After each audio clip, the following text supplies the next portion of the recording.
Islam datang ke sini, kalau kita lihat tokoh-tokoh pertama, itu tidak ada yang dari Yaman. Tidak ada yang dari Yaman? Tidak ada dari Yaman. Yang pertama.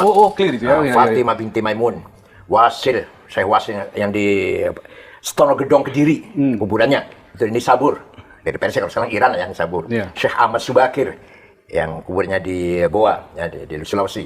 Itu juga dari Khorasan. Syekh Kuro, di Kerawang. Itu dari Cina. Ya. Jadi, Maulana Ishaq, dari Tobruk, dari kota perbatasan Mesir Libya. Nah, kemudian setelah ada penjajah Belanda, Belanda mendatangkan Arab dari Yaman itu. Dari Yaman.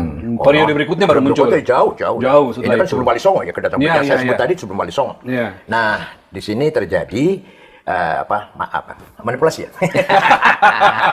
Sengaja memamerkan ya, memasang Habib, gelar Habibnya itu supaya mendapatkan posisi yang lebih terhormat daripada yang lain. Itu berhasil seperti itu di Indonesia dan Malaysia dan Brunei lah. Malaysia juga ada ya? Iya. Untuk status sosial mereka dapatkan. Ya, kalau di Timur Tengah nggak ada. Di Mesir biasa aja. Yang alim, yang berilmu, yang berkualitas ya dihormati orang. Yang tidak biasa jadi pegawai, jadi pekerja walaupun di Alatos atau Assegaf, hanya di kita ini. Nah, saya bukan ahli nasab ya, Hanya saja secara rasional, mereka itu katanya akhirnya Ubaidillah bin Ahmad Al-Muhajir bin Isa. Nah, tidak mungkin ada ahli bait namanya Ubaidillah. Karena Ubaidillah itu gubernur Irak yang membunuh Sayyidina Husain dan saudara-saudara di Karbala. Namanya Ubaidillah. Oh iya, Karbala itu. Ya, namanya Ubaidillah. Yang eksekutornya atas perintah Yazid, Khalifah Yazid. Al-Amawi. Maka ahli bait itu enggak ada namanya Yazid. Cari ada enggak ahli namanya Yazid? Enggak ada. Amrun enggak ada. Muawiyah enggak ada lagi malah. Begitu Ubaidillah enggak ada.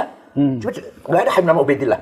Nah, sedangkan itu katanya semua ini turunan Ba'alwi bin Ubaidillah bin Ahmad bin Isa bin Muqaddam nanti Ja'far Shadiq.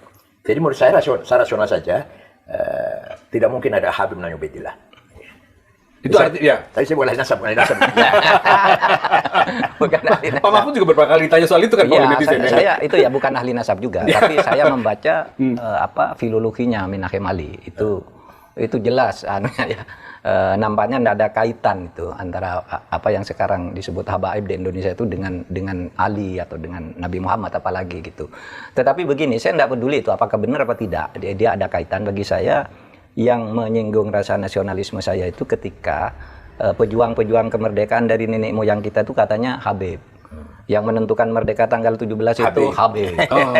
Waduh. Jadi klaim-klaim seperti itu yang terganggu gitu ya. Ada surat resmi Bung Karno ya, dalam surat menyoratnya dengan Hasan itu dia merasa jengah dengan Habib. Saya nih kok begini ya, Habib nih kok begini ya, merasa meninggikan diri. Saya tidak suka kata Bung Karno. Ada suratnya itu.